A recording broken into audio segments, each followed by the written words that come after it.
ചാനലിലേക്ക് എല്ലാവർക്കും സ്വാഗതം. ഇന്നത്തെ റെസിപ്പി കൂവപ്പൊടി വെച്ചുള്ള ഒരു സ്മൂത്തി റെഡിയാക്കിയതാണ്. കൂവപ്പൊടിയുടെ ഗുണങ്ങൾ ഏറെയാണ്. ഔഷധ ഗുണമുള്ള കൂവച്ചെടിയുടെ കിഴങ്ങിൻ്റെ 100 എടുത്താണ് യഥാർത്ഥ കൂവപ്പൊടി ഉണ്ടാക്കുന്നത്. കുട്ടികൾ തുടങ്ങി പ്രായമുള്ളവർക്ക് വരെ ഈ കൂവപ്പൊടി വെച്ച് കുറുക്കുണ്ടാക്കി കൊടുക്കാം. നല്ല ശുദ്ധമായ കൂവപ്പൊടി ആരോഗ്യപരമായ ഗുണങ്ങൾ ഒത്തിരി നൽകുന്നതാണ്. ഇതിൽ അയൺ ധാരാളം ഉള്ളതുകൊണ്ട് കുട്ടികൾ അനിമിക്കാകാതെ നമുക്ക് സൂക്ഷിക്കാൻ പറ്റും. ജിമ്മിലൊക്കെ പോകുന്നവരാണെങ്കിൽ മസിൽസിൻ്റെ വളർച്ചയ്ക്ക് ഒരു പ്രോട്ടീൻ പൗഡറായിട്ട് ഈ കൂവപ്പൊടി ഉപയോഗിക്കാം. ഇതിന് കൊഴുപ്പ് വളരെ കുറവാണ്, അതുകൊണ്ട് ഇതിനകത്തെ പ്രോട്ടീൻ റിച്ചാണ്. തടി കുറയ്ക്കാൻ പറ്റിയ നല്ലൊരു പൗഡറാണ് ഈ കൂവപ്പൊടി. ഹൃദയ രോഗങ്ങളുണ്ടാകാറില്ല. പൊട്ടാസ്യം കൂടുതലുള്ളത് കൊണ്ട് BP ഉള്ളവർക്ക് നല്ലതാണ്. വെരിക്കോസ് വെയിൻ ഉള്ളവർക്ക് ഇത് നല്ലതായിരിക്കും. കൂവപ്പൊടി കൊണ്ടുള്ള ആഹാരം വളരെ ഉപകാരപ്രദമാണ്. ഇത് പല രീതിയിലും നമ്മൾ ഉപയോഗിക്കാറുണ്ട്. ആരോറൂട്ട് ബിസ്ക്കറ്റ്, കേക്കൊക്കെ ഉണ്ടാക്കാൻ ഉപയോഗിക്കാറുണ്ട്. ഇതിൻ്റെ ഗുണങ്ങൾ അത്രയ്ക്ക് ഉപയോഗപ്രദമാണ്. നമുക്ക് ഈ കൂവപ്പൊടി ഉപയോഗിച്ച് ഒരു സ്മൂത്തി ഉണ്ടാക്കുന്നത് വീഡിയോയിൽ കണ്ടു നോക്കാം. കൂവപ്പൊടി വെച്ചുള്ള സ്മൂത്തി ഉണ്ടാക്കുന്നതിന് ഞാൻ അതിലേക്കിടാനായിട്ട് കുറച്ച് ഡേറ്റ്സ് ചെറുതായിട്ട് അരിഞ്ഞു വെച്ചിട്ടുണ്ട്, കാഷ്യൂനട്ട് എടുത്തിട്ടുണ്ട്, ഉണക്കമുന്തിരിങ്ങയും എടുത്തിട്ടുണ്ട്. ഇത് നമുക്ക് ആദ്യം ഒന്ന് നെയ്ക്കകത്തൊന്ന് വറുത്ത് വെക്കാം. നട്ട്സും ഡേറ്റ്സും ഉണക്കമുന്തിരി എല്ലാം നമ്മൾ നന്നായിട്ടൊന്ന് വറുത്തെടുത്തു.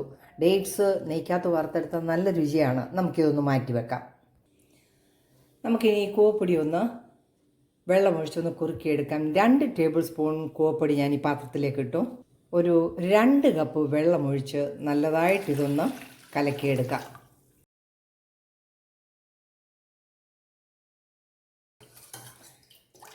നന്നായിട്ടിത് കലർന്നിട്ടുണ്ട്. നമുക്കിതൊന്ന് അടുപ്പേ വെച്ചൊന്ന് കുറുക്കിയെടുക്കാം. ഇതിലേക്ക് ഒരു നുള്ളു ഉപ്പും കൂടി ഇട്ട് നമുക്കൊന്നിതൊന്ന് വെന്തെടുക്കാം. ഇളക്കിക്കൊണ്ടിരിക്കണം, അല്ലെങ്കിൽ ഇത് അടിപിടിക്കും. നന്നായിട്ട് നമ്മൾ ആ കൂവപ്പൊടി കുറുക്കിയെടുത്തത് ഇതുപോലെ ഇരിക്കണം. നല്ല ട്രാൻസ്പെറൻ്റായിട്ടാണ് ഇരിക്കുന്നത്. ഇതാണ് ശരിക്കുള്ള കൂവപ്പൊടി. നമുക്കിതൊരു പാത്രത്തിലേക്ക് ഒഴിച്ച് തണുക്കാനായിട്ട് വെക്കാം.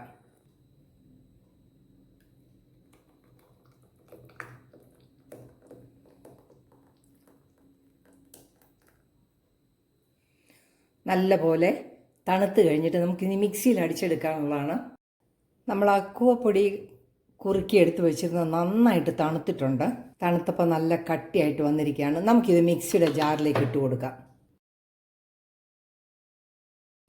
2 പേർക്ക് കുടിക്കാനുള്ള സ്മൂത്തിയാണ് നമ്മൾ ഉണ്ടാക്കുന്നത്. ഇതിലേക്ക് ഒരു 1.5 കപ്പ് പാലൊഴിച്ച് കൊടുക്കാം. തണുത്തതോ തണുക്കാത്തതോ എന്തുമാകാം. ഞാനിപ്പോൾ തണുത്ത പാലാണ് ഒഴിച്ചു കൊടുത്തിരിക്കുന്നത്. കൂടെ തന്നെ 1 ടേബിൾ സ്പൂൺ ബദാം പൊടിച്ചത് ഇട്ട് കൊടുക്കുന്നു. 2 ടേബിൾ സ്പൂൺ പഞ്ചസാര ഇട്ട് കൊടുക്കാം. ഇത് നമുക്ക് നന്നായിട്ടൊന്ന് അടിച്ചുകൊണ്ട് വരാം. നന്നായിട്ട് ആ സ്മൂത്തി അടിച്ചെടുത്തിട്ടുണ്ട്. നമുക്കിത് ഒരു ജാറിലേക്ക് പകർത്താം. ഒത്തിരി ആരോഗ്യ ഗുണമുള്ള സ്മൂത്തിയാണ് നമ്മൾ ഉണ്ടാക്കിയെടുത്തിരിക്കുന്നത്. നെയ്യിൽ വറുത്തെടുത്ത കാഷ്യൂനട്ടും ഡേറ്റ്സും ഈ ഉണക്കമുന്തിരി എല്ലാം കൂടെ ഇട്ട് കൊടുക്കാം.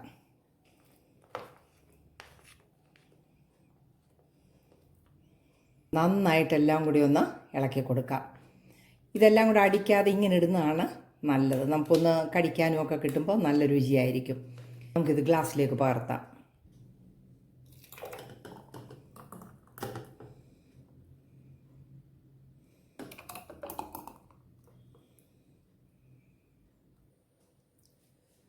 കാഷ്യൂനട്ടും ബദാമും ഒക്കെ വെച്ച് നമുക്കിതൊന്ന് ഗാർണിഷ് ചെയ്തും കൂടെ എടുത്തു.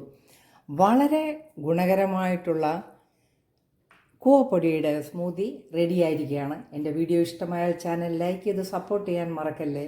നല്ല വീഡിയോയുമായിട്ട് വരുന്നത് വരെ ബൈ.